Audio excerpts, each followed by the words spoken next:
Hello friends,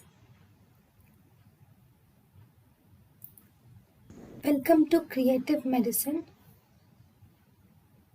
In this lecture, we will learn about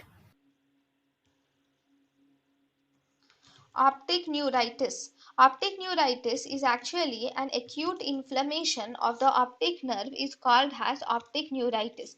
Optic neuritis is of three types. We have retrobulbar neuritis, papillitis and neuroretinitis are the three types of optic neuritis.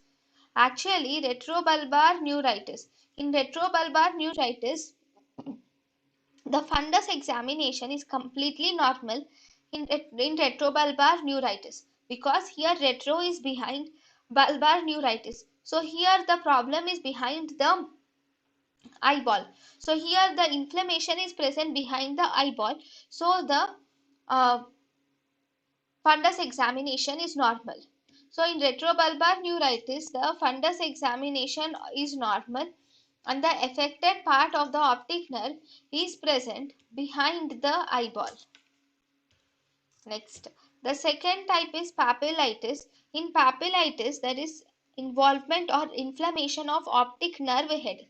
This is optic nerve head or optic disc inflammation is seen in papillitis. So in papillitis, there is inflammation of the optic disc is seen in papillitis. Then finally, we have neuroretinitis.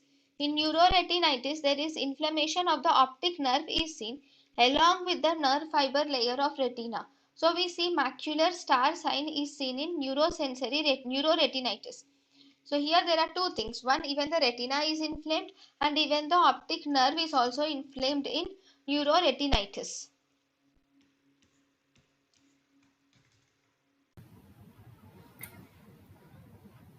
thank you and thank you for watching.